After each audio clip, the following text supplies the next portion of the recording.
Mi hermano se burlaba de mí porque trabajaba en construcción, diciendo que era trabajo de bruto. Después de 10 años, yo soy el arquitecto de mi propia empresa de obras y ahora es él quien me pide trabajo como obrero de construcción. Hace como 2 años yo estaba metido en la universidad, siguiendo el caminito que mis papás querían para mí, estudiando administración de empresas. Odiaba cada puto segundo.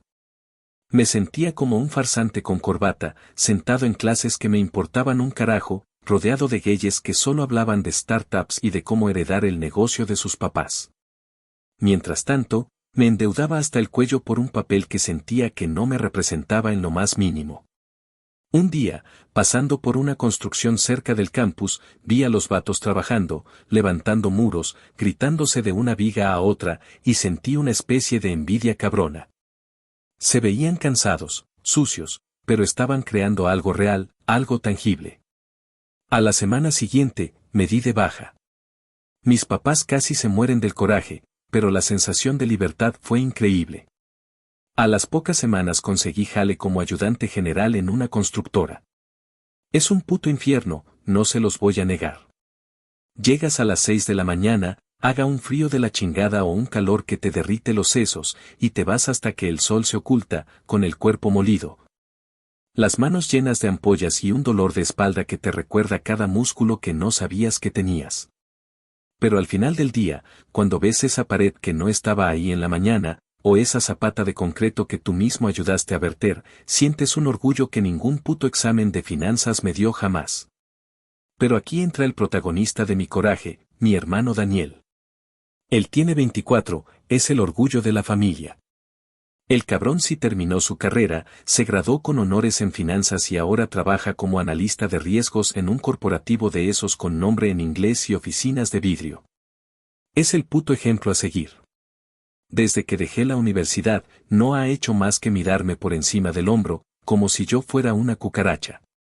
Cada comentario, cada gesto, es un recordatorio de que, para él, yo soy un fracasado, un pendejo que cambió un futuro brillante por un martillo y un casco.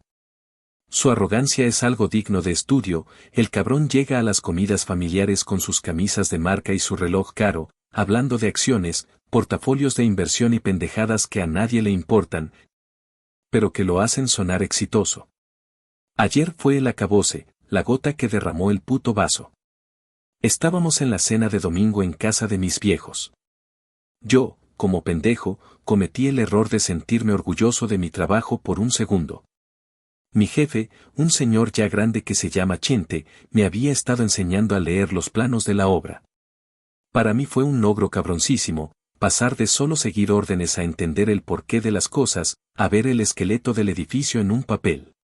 Mi mamá me preguntó cómo me iba y yo, con una sonrisa de idiota, le conté que ya estaba empezando a interpretar los planos arquitectónicos.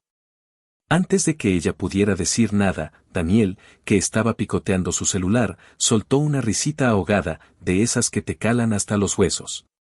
Levantó la vista y me dijo que para qué chingados necesitaba yo leer planos, que eso era como darle un libro a un simio.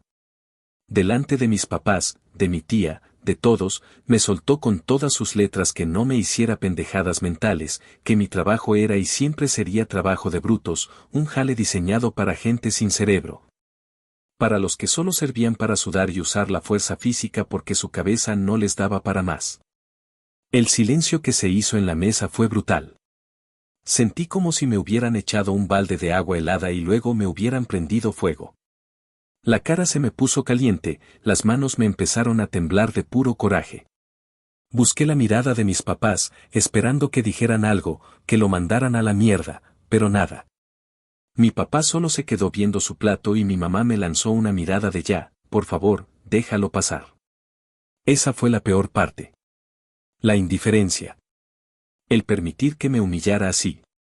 Me levanté de la mesa, tirando la silla para atrás, y solo pude decirle que se podía ir mucho a la chingada. Empezaron los gritos, mi mamá pidiendo calma, y yo simplemente me largué de ahí, azotando la puerta. Estoy aquí, en mi pequeño apartamento, apestando a sudor y cemento, y con un coraje que no me cabe en el pecho. Él cree que el valor de una persona se mide por el título que cuelga en la pared o por el aire acondicionado de su oficina. Pero se equivoca. Y se lo voy a demostrar. Juro por lo que más quieran que un día, este bruto va a construir algo tan grande que su miserable vida de oficinista se va a ver como una puta mierda. Ese día, Daniel se va a tener que tragar cada una de sus palabras, aunque se ahogue con ellas. Y yo voy a estar ahí para verlo. Actualización 1. Han pasado 2 años desde que escribí esa pendejada, 2 putos años que se han sentido como 10. Las cosas han cambiado un chingo, y a la vez, nada en absoluto. Ya no soy el novato pendejo que mandan por las cocas y a barrer el aserrín. El cuerpo se me ha endurecido, los músculos de la espalda y los brazos son rocas y mis manos tienen una capa de callos tan gruesa que a veces siento que podría lijar madera con ellas. Ya no me rompo la espalda cargando sacos de cemento sin ton ni son, ahora me la rompo de otras maneras. Chente, mi jefe, el que me empezó a enseñar los planos, vio algo en mí. Supongo que vio que no era el típico güey que solo está ahí por el cheque del viernes, que de verdad me interesaba esta mierda. Un día, el encargado de nuestra cuadrilla no llegó, andaba crudo el cabrón, y teníamos que levantar el armazón principal de una casa. Era un desmadre, nadie sabía por dónde empezar. Yo agarré los planos, que ya me había puesto a estudiar por mi cuenta hasta en el puto baño, y empecé a organizar a los otros vatos. Les dije a Marcos y a Rigo que empezaran a cortar los postes a medida, a otros que prepararan las placas del suelo. Para cuando Chente llegó, ya teníamos la primera pared levantada. No me dijo mucho, solo me miró, escupió al suelo y soltó un "no estás tan pendejo como pareces, Javier". Para mí, eso fue como si me diera una puta medalla. Un par de meses después me hizo jefe de cuadrilla. Ahora tengo a 5 cabrones a mi cargo. La paga es mejor, sí, pero la chinga es mental. Ahora soy yo el que tiene que descifrar los planos, asegurarme de que todo esté a escuadra, pedir el material, y si alguno de mis muchachos la caga, el del cuello en la guillotina es el mío. Pero no me he conformado con eso. Cada puto comentario de mi hermano retumba en mi cabeza como un eco culero. Trabajo de brutos. Esa frase se me clavó en el cerebro. Así que decidí demostrarle a ese pendejo, y de paso a mí mismo, que se puede ser un obrero y usar la cabeza. Me inscribí en el Community College local, en clases nocturnas. Estoy sacando un título de asociado en gestión de la construcción. Mi rutina es un verdadero infierno. Me levanto a las 4:30 de la mañana, me voy a la obra, me parto el lomo por 10 o 12 horas bajo el sol, salgo de ahí oliendo a puro perro muerto.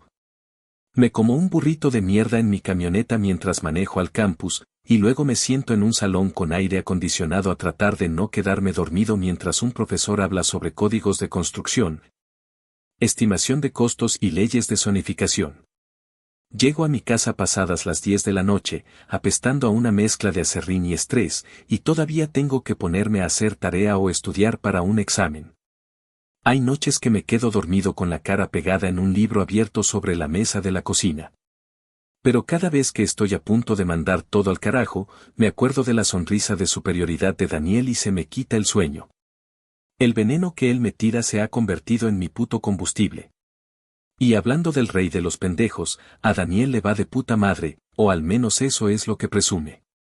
Lo ascendieron a algún puesto con un nombre todavía más mamón que el anterior y ahora se cree el lobo de Wall Street Región 4. Su arrogancia ha alcanzado niveles estratosféricos. Se compró un BMW Serie 3 de segunda mano, pero lo cuida y habla de él como si fuera un puto Bugatti recién salido de la agencia. El otro domingo que fui a casa de mis papás por compromiso, ahí estaba el cabrón, en la entrada, limpiando su preciado coche con un paño de microfibra. Yo llegué en mi Ford Ranger del 98, toda empolvada y con una que otra abolladura de la chinga diaria. Ni siquiera apagué el motor cuando bajé y él ya me estaba viendo con esa su sonrisita de mierda. Me preguntó que, si todavía me divertía jugando en el lodo, que cuando iba a buscar un trabajo de verdad donde no tuviera que parecer un pinche náufrago. Ya no me engancho, ya no vale la pena. Solo me le quedé viendo y le dije que mi camioneta, así de jodida como se veía, ayudaba a construir cosas reales. Mientras que su coche de lujo solo servía para llevar su culo de la casa a la oficina para mover dinero de gente rica de un lado a otro. Se quedó callado, visiblemente encabronado porque no le seguí el juego de gritos. Se limitó a decir que yo nunca entendería lo que es la verdadera presión y el éxito, y se metió a la casa. Aprendí que el silencio y el progreso joden más que cualquier insulto. Cada vez que él presume un logro, yo aprieto los dientes y me esfuerzo el doble en mis clases. Él no sabe de mis noches de estudio, no sabe que estoy aprendiendo a presupuestar una obra entera, no sabe que mi meta ya no es solo ser el mejor capataz, sino algo mucho más grande. Que siga puliendo su coche y su ego, que siga pensando que soy un simple obrero. Está bien. Me conviene que me subestime. Mientras él se mira en el reflejo de su BMW, yo estoy poniendo los cimientos de mi futuro. Actualización 2. Han pasado otros 3 años, lo que nos sitúa a 5 años desde que me desahogué aquí por primera vez. Si creía que mi vida era un infierno en ese entonces, no tenía ni puta idea de lo que se venía. Terminar el título de asociado en el Community College fue solo el calentamiento. Sentí que me quedaba corto, que solo estaba rascando la superficie. La verdadera bestia era la universidad. Hice la transferencia a la Universidad Estatal, al programa de arquitectura.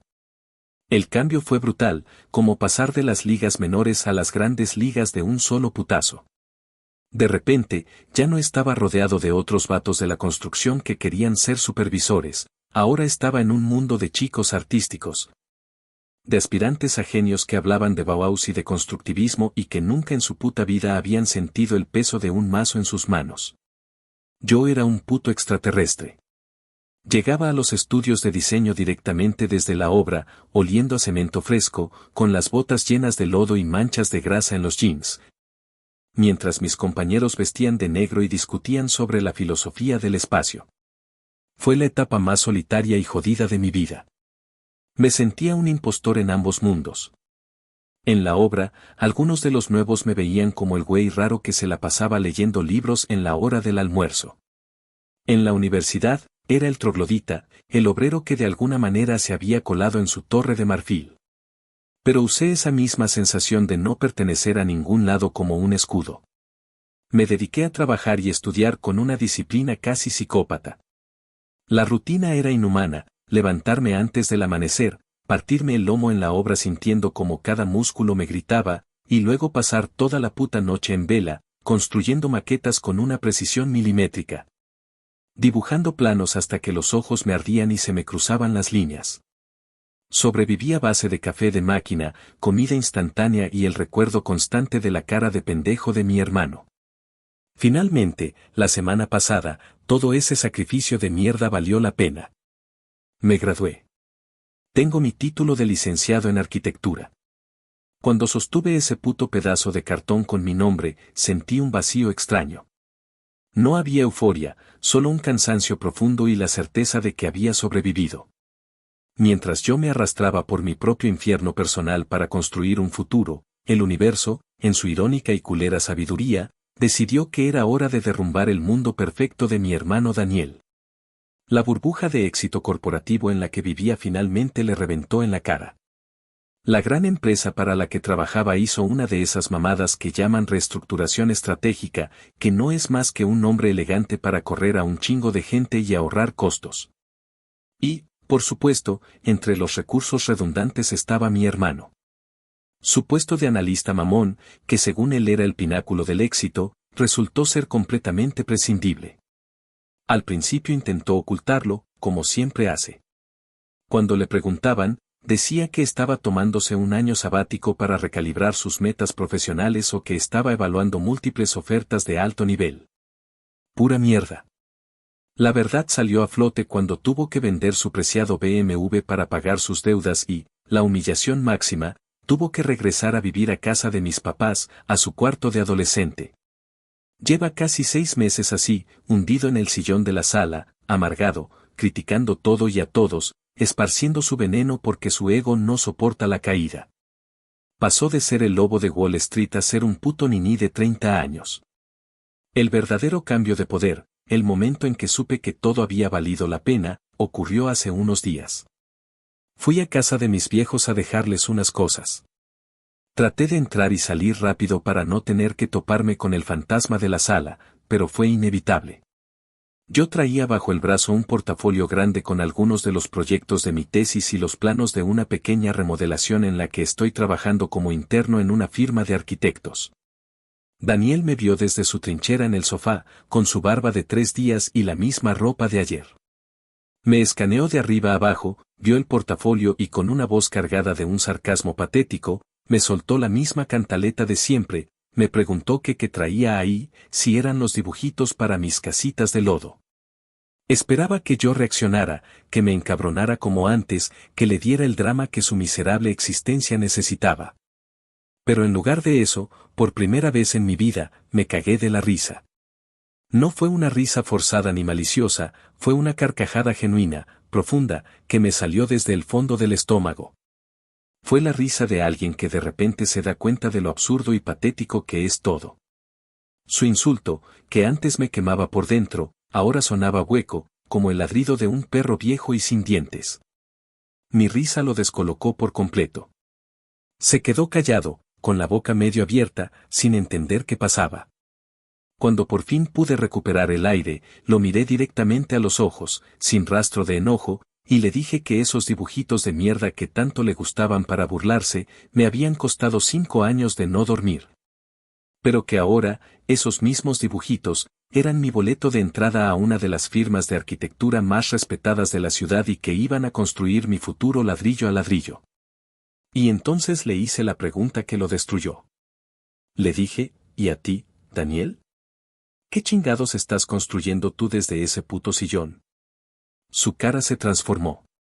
La palidez, la ira, la humillación, todo al mismo tiempo. Empezó a balbucear, a gritarme que yo no sabía nada, que el mundo corporativo era una guerra. No lo escuché.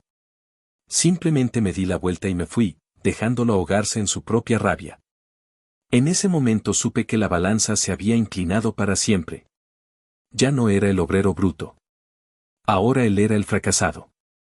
Y esto apenas estaba comenzando. Actualización 3. 2 años más se han ido a la mierda, y vaya que han sido una pinche montaña rusa. Después de un par de años trabajando en la firma de arquitectos, aprendiendo todo lo que pude sobre el lado corporativo del negocio, me di cuenta de una cosa: odiaba tener jefe tanto como odiaba la universidad. Veía una desconexión cabronísima entre los arquitectos que diseñaban en sus oficinas con aire acondicionado y nosotros, los que veníamos del lodo. Que sabíamos lo que de verdad costaba y cómo se construía cada puta línea que ellos dibujaban. Harto de diseñar cosas imposibles para clientes ricos y de discutir con ingenieros que no habían pisado una obra en su vida, decidí que era hora de dar el salto. Saqué mi licencia de arquitecto, un proceso burocrático infernal que me costó un ojo de la cara y varios meses de estudiar como un puto desquiciado. No me detuve ahí. Con mi experiencia en la obra y mi título de gestión, presenté el examen para la licencia de contratista general. Lo pasé. Fue entonces cuando junté cada centavo que había ahorrado en mi vida, vendí mi vieja camioneta Ford con todo el dolor de mi corazón, pedí un préstamo al banco que me dejó temblando las rodillas y fundé mi propia empresa. Guzmán Design y Build. La idea era simple y, para mí, revolucionaria: ofrecer el paquete completo. El mismo equipo que diseña el edificio es el que lo construye. Se acabaron los intermediarios, las excusas y los sobrecostos por pendejadas de comunicación. Los primeros meses fueron un puto desierto. El miedo a fracasar era tan denso que casi lo podía masticar.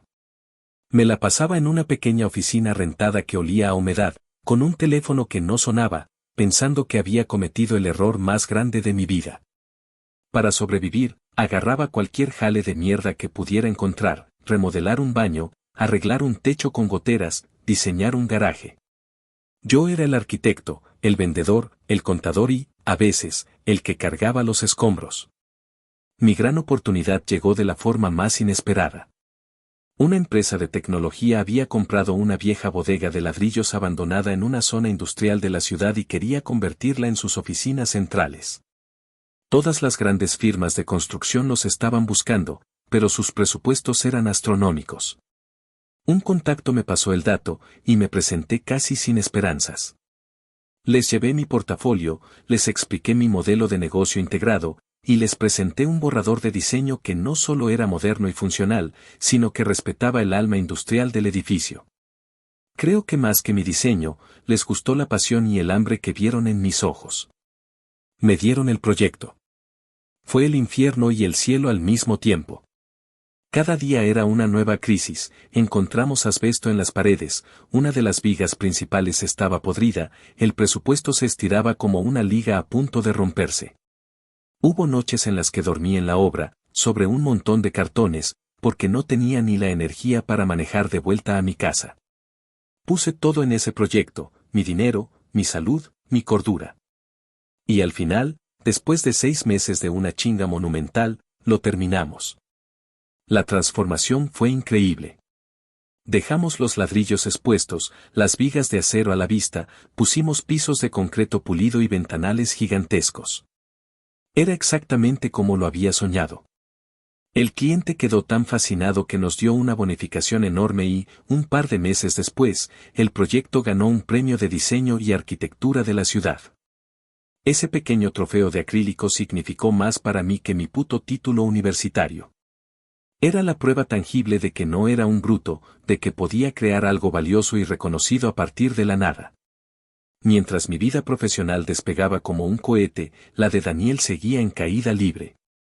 Después de casi un año de ser un vago mantenido, finalmente consiguió trabajo. Pero la humillación fue evidente. Pasó de ser un analista de riesgos en un corporativo brillante a ser un simple agente de ventas en una aseguradora local de medio pelo. El sueldo, obviamente, era una fracción de lo que ganaba antes. La amargura se lo comió vivo. Su esposa, Laura, finalmente se hartó de su actitud de mierda, de su constante negatividad y de la inestabilidad financiera, y le pidió el divorcio.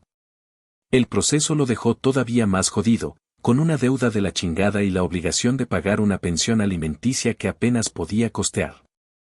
Ahora vive en un apartamento de soltero, de esos culeros y deprimentes que huelen a soledad. Lo más notorio, sin embargo, es el cambio en nuestra dinámica.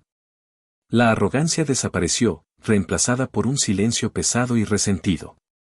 En las pocas reuniones familiares a las que ahora asiste, ya no hay burlas ni comentarios sarcásticos sobre mi trabajo. Cuando alguien me pregunta por la empresa y yo cuento, con un orgullo que ya no escondo, sobre el proyecto de la bodega o los nuevos clientes que tenemos, Daniel simplemente se queda callado, con la vista clavada en su plato. Como si la comida fuera lo más interesante del mundo. Su silencio es mi mayor victoria. Ya no necesita decirme que soy un bruto, sus ojos, llenos de una envidia mal disimulada, lo gritan por él. A veces, por una fracción de segundo, siento una punzada de lástima. Pero luego recuerdo su risa en aquella cena, hace tantos años, y se me pasa. Él construyó este destino para sí mismo. Yo, mientras tanto, estaba ocupado construyendo todo lo demás. Actualización 4. Otros 2 años han pasado volando, pero estos han sido diferentes. Ya no se sienten como una lucha por la supervivencia, sino como una consolidación, como si todas las piezas del puto rompecabezas que ha sido mi vida por fin estuvieran encajando. Guzmán de Signiville ya no es la pequeña empresa valiente que se enfrenta a los gigantes, en muchos sentidos, nos hemos convertido en uno de ellos, al menos a nivel local. Hemos dejado atrás las remodelaciones de baños y los gerachis. Ahora nuestro portafolio incluye un complejo de apartamentos de lujo en el centro, varias casas personalizadas en los suburbios ricos que han salido en revistas de arquitectura. Y actualmente estamos a cargo de la restauración de un teatro antiguo que es patrimonio de la ciudad. Mi rol ha cambiado drásticamente. Ya casi no piso las obras para clavar clavos o cargar tablaroca, aunque a veces lo hago solo para no olvidar de dónde carajo salí. Ahora paso la mayor parte del tiempo en nuestra oficina, que ocupa un piso completo de ese primer edificio que remodelamos, la vieja bodega. Tengo un equipo de arquitectos jóvenes y talentosos que me ven como una especie de leyenda, el güey que sabe tanto de teoría del diseño como de la mezcla correcta de concreto. He contratado a un gerente de proyectos, un viejo lobo de mar llamado David, que se encarga de apagar los fuegos diarios, lo que me libera para hacer lo que más me gusta, diseñar y buscar nuevos desafíos. Me he vuelto una figura respetada en el sector, el tipo de persona que invitan a dar charlas en la Cámara de Comercio o, la ironía más cabrona de todas, a hablarle a los estudiantes de último año de la Facultad de Arquitectura de la Universidad Estatal. La vida es buena. Cambié mi vieja Ford por una camioneta nueva, cómoda y con todos los lujos, pero no me deshice de mis raíces. Cuando Chente finalmente se jubiló, le compré su camioneta, una Chevrolet noventera toda madreada. La mandé a restaurar por completo, pieza por pieza. Ahora está estacionada en mi garaje, impecable, como una puta pieza de museo. Es mi ancla, mi recordatorio de que todo este éxito se construyó sobre cimientos de sudor, callos y la confianza de un viejo que vio más en mí que un simple bruto. En contraste, la vida de Daniel se ha desmoronado por completo, no con una explosión, sino con un gemido largo y patético. Su existencia se convirtió en un ruido de fondo, una nota amarga en las conversaciones familiares que yo simplemente ignoraba. Hasta la semana pasada. Recibí una llamada de mi mamá, Elena. Su voz sonaba rota, como si hubiera estado llorando por horas. Inmediatamente pensé lo peor, que algo le había pasado a mi papá. Pero el problema era otro. Era Daniel. Lo habían vuelto a despedir de su trabajo en la aseguradora. Esta vez no fue por recortes ni por reestructuraciones. Lo corrieron, simple y llanamente, por ser un pendejo insoportable. Mi mamá, entre sollozos, me contó la historia que había logrado sacarle a Daniel en uno de sus pocos momentos de lucidez. Aparentemente, había tenido problemas con todo el mundo en la oficina, desde sus compañeros hasta sus jefes. Trató a un cliente importante con la misma arrogancia con la que me trataba a mí, lo hizo sentir como un idiota, y ese fue el último clavo en su ataúd profesional. Su reputación en el pequeño mundo de las finanzas y los seguros de la ciudad estaba por los suelos. Nadie iba a contratar a un tipo de casi 35 años con un historial de 2 despidos y una actitud de mierda. La situación era mucho peor de lo que imaginaba. Mi mamá me confesó que Daniel estaba al borde del abismo. Llevaba 3 meses sin pagar la renta de su miserable apartamento y la orden de desalojo ya estaba en camino. Estaba ahogado en deudas de tarjetas de crédito, debía miles de dólares de la pensión de sus hijos y no tenía un solo centavo ahorrado. Se la pasaba encerrado, sin contestar el teléfono, bebiendo cerveza barata y comiendo basura. El hombre que se había burlado de mí por mi trabajo manual estaba a punto de ser echado a la calle como un perro, sin nada a su nombre más que su ego hecho pedazos y un futuro completamente negro. Entonces, mi mamá me lanzó la bomba, la petición que sabía que vendría pero que igual me cayó como una patada en el estómago. Con una voz temblorosa, me pidió, casi me suplicó, que por favor hablara con él, que lo ayudara, que era mi hermano y que me necesitaba. Me quedé en silencio al otro lado de la línea, un silencio que duró una eternidad. Mientras ella lloraba, yo no sentía absolutamente nada. Ni pena, ni tristeza, ni compasión. Solo sentía una calma helada, una especie de satisfacción sombría al confirmar que la ley de la gravedad también aplicaba para los egos inflados. La venganza que había cocinado a fuego lento durante casi una década estaba lista. Él, que se creía un rey, ahora era un mendigo. Y yo, el bruto, era el único que tenía un salvavidas. Después de un largo rato, interrumpí su llanto y le dije con una voz que no reconocí como la mía, una voz fría y distante, déjame pensarlo, mamá. Te llamo luego. Colgué el teléfono y me quedé mirando los planos de un nuevo edificio sobre mi escritorio. El poder de destruir a mi hermano o de salvarlo estaba, por primera vez, enteramente en mis manos. Y no tenía ninguna prisa por decidir. Actualización final. Hoy es el día. 10 años exactos desde que escribí en este foro como un chamaco de 20 años encabronado con el mundo. El hombre que soy hoy apenas reconoce a ese muchacho, pero nunca he olvidado el fuego que encendió esa noche. Durante el último año, después de la llamada de mi madre, tomé una decisión consciente, no hacer nada. Dejé que el silencio hiciera su trabajo. Ignoré un par de llamadas más de mi mamá, le mandaba mensajes diciendo que estaba ocupado, que lo estaba pensando.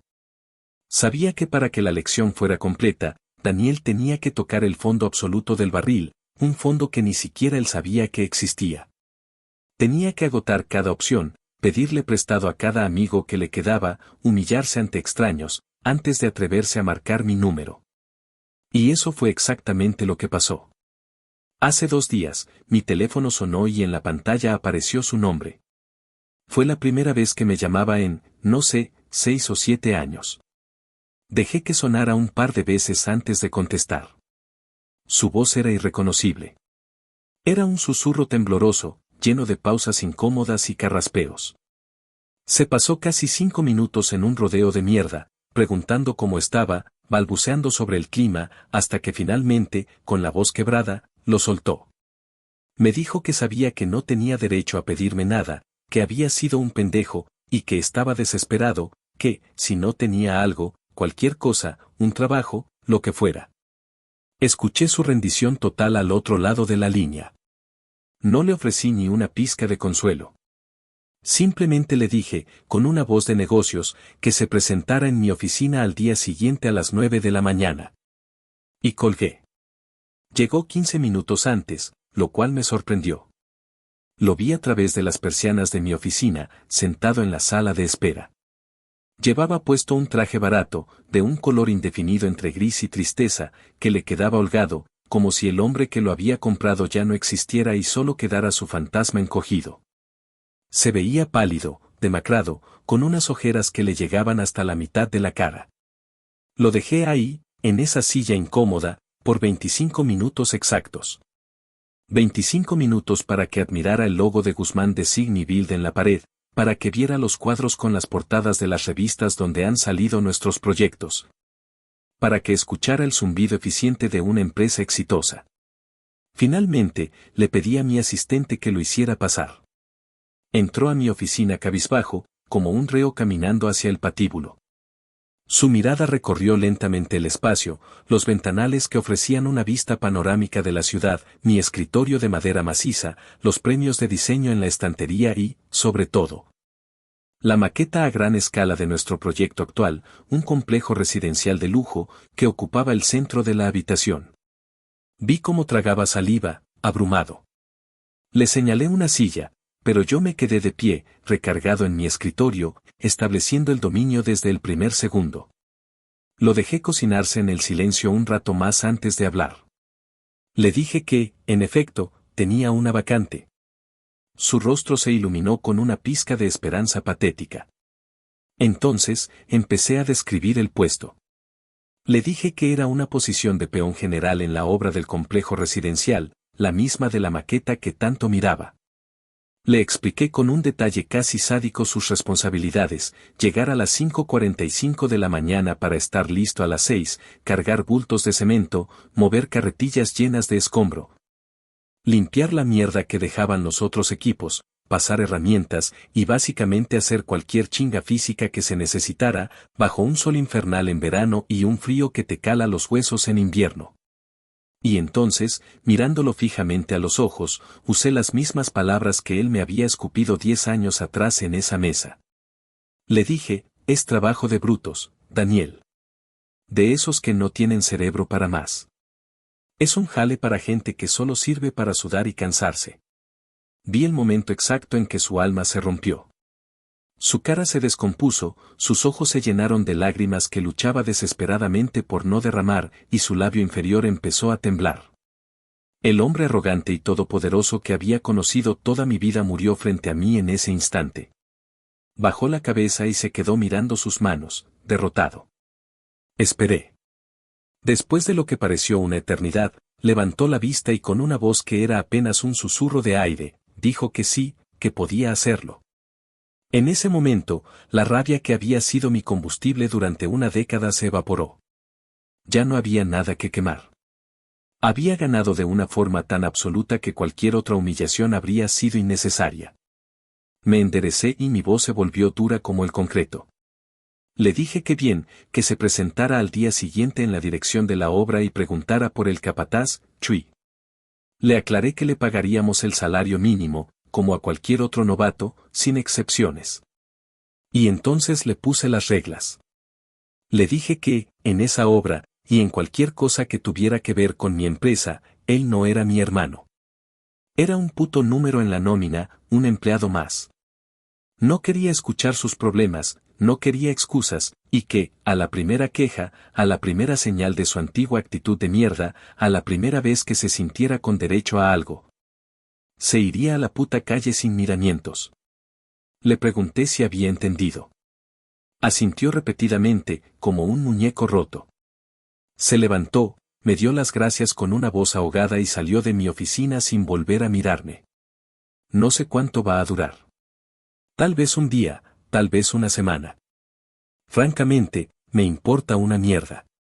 Mi venganza nunca fue destruirlo, fue obligarlo a vivir en el mundo que él tanto despreciaba, un mundo construido por el mismo bruto del que se burló.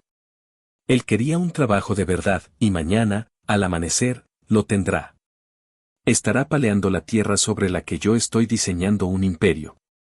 El círculo, al fin, se ha cerrado. Y la paz que siento es más satisfactoria que cualquier grito o insulto que pude haberle devuelto. Es la paz silenciosa y sólida de un edificio bien construido.